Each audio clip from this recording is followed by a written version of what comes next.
రాష్ట్రంలో కొత్త ప్రభుత్వం వచ్చింది. తెలుగుదేశం ప్రభుత్వం వచ్చిన తర్వాత స్కీమ్ వర్కర్ల మీద, ఉపాధి హామీ ఫీల్డ్ అసిస్టెంట్ల మీద, అదేవిధంగా వివోఏల్ని మేము తొలగించేస్తున్నాం, మా మనుషుల్ని పెట్టుకుంటాం, మా తెలుగుదేశం వాళ్ళని పెట్టుకుంటాం అని చెప్పి ఈరోజు రాజకీయ వేధింపులు జరుగుతూ ఉన్నాయి. అక్రమంగా వాళ్ళందరినీ కూడా విధుల నుంచి తొలగిస్తూ ఉన్నారు. చంద్రబాబు నాయుడు గారు ఎన్నికల్లో చెప్పారు, నేను ప్రభుత్వంలోకి రాగానే అందరికీ ఉద్యోగాలు కల్పిస్తాను, ఉపాధి కల్పిస్తానంటే కొత్త ఉద్యోగాలు కల్పిస్తాడేమో, ఉపాధి కల్పిస్తాడని చెప్పి అందరూ భ్రమపడ్డారు. కానీ ఇప్పటికే ఉండేటువంటి కష్టపడి పనిచేస్తున్నటువంటి స్కీమ్ వర్కర్లని, ఉపాధి హామీ ఫీల్డ్ అసిస్టెంట్లని, వివోఏల్ని వీళ్ళందరినీ తొలగించేసి మా కార్యకర్తలను మేము పెట్టుకుంటాం అనేటువంటి ఉద్దేశం దాని అనుకుందన్న సంగతి ఈ రోజు ఈ ప్రభుత్వం వచ్చిన తర్వాత తెలుస్తా ఉంది. గ్రామీణ ప్రాంతాల్లో కష్టపడి సంవత్సరాల తరబడి ఈ రోజు పనులు చేసేటువంటి వాళ్ళందరినీ మా ప్రభుత్వం వచ్చింది కాబట్టి వెంటనే మీరు వెళ్ళిపోండి, బలవంతంగా రాజీనామాలు చేయండి, మేము మా వాళ్ళు పెట్టుకోవాలని చెప్పి వ్యవహరించడం సమంజసం కాదు. కాబట్టి రాష్ట్ర ముఖ్యమంత్రి గారికి, తెలుగుదేశం పార్టీ ఎమ్మెల్యేలందరికీ మేము హెచ్చరిస్తూ ఉన్నాం, ఇటువంటి విధానాన్ని విడనాడని అని చెప్పి మేము డిమాండ్ చేస్తూ ఉన్నాం.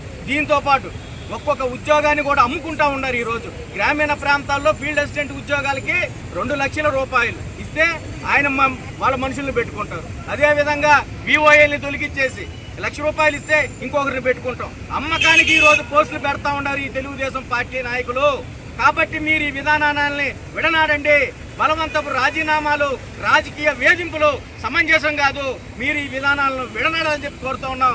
ఈ రోజు రాష్ట్ర వ్యాప్తంగా అన్ని జిల్లా కలెక్టర్ కార్యాలయాల వద్ద సిఐటి ఆధ్వర్యంలో ఈ ఆందోళన నిర్వహిస్తా ఉన్నాం.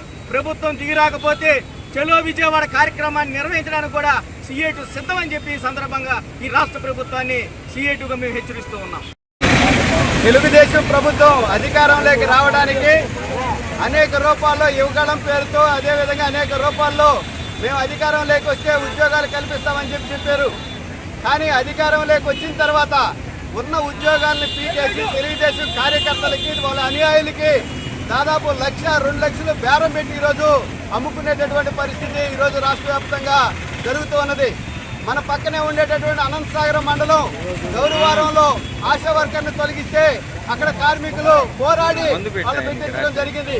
మన పక్కనే టీపీ గూడూరు మండలం కానీ అనేక మండలాల్లో చిరు ఉద్యోగుల్ని ఈరోజు మేము తొలగిస్తాం, మీరు గతంలో ఆ పార్టీలో తిరిగారు, ఈ పార్టీలో తిరిగారని చెప్పేసి కుంటి సాకులతో ఈరోజు తొలగించేటటువంటి పరిస్థితి ఈరోజు రాష్ట్ర వ్యాప్తంగా ఉంది. అందుకని సిఐటియు ఆధ్వర్యంలో స్కీమ్ వర్కర్లు, చిరు ఉద్యోగుల్ని తొలగిస్తే సిఐటి ఊరుకోదు. రాబోయేటటువంటి రోజుల్లో భారీ ఎత్తున ఆందోళన కార్యక్రమం చేస్తామని చెప్పేసి సందర్భంగా హెచ్చరిస్తూ ఈరోజు టీఆర్సీ గ్రౌండ్ దగ్గర నుంచి కలెక్టర్ గారి ఆఫీసు వరకు భారీ ర్యాలీ, అనంతరం ధర్నా కార్యక్రమం ఆఫీసులో చెప్తాం, అధికారులకు చెప్పేదానికి ఈరోజు వెళ్తున్నాం. లేని పక్షంలో ఇదే తంతుగానే కొనసాగితే రాబోయేటటువంటి రోజుల్లో ఈ ఉద్యమాన్ని తీవ్రతరం చేస్తామని చెప్పేసి ఈ సందర్భంగా సిఐటిగా హెచ్చరిస్తున్నాం. స్కీమ్ వర్కర్లు ప్రభుత్వ శాఖల్లో మహిళలు చాలా మంది, వేలాది మంది పనిచేస్తూ ఉన్నారు.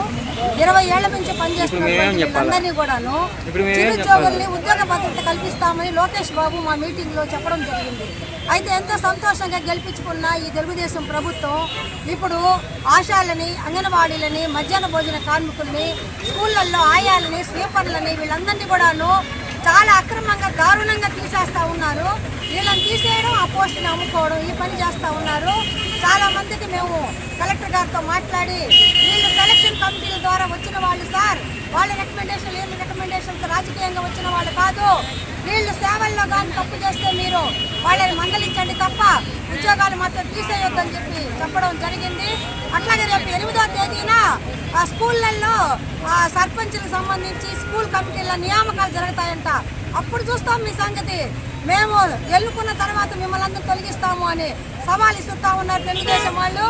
ఏ ఆశాని కానీ, ఏ స్కీమ్ వర్కర్ని కానీ, శ్రామిక మహిళను తొలగిస్తే మేము అంగీకరించము, ఒప్పుకోము, పెద్ద ఎత్తున ఆందోళన చేస్తాము.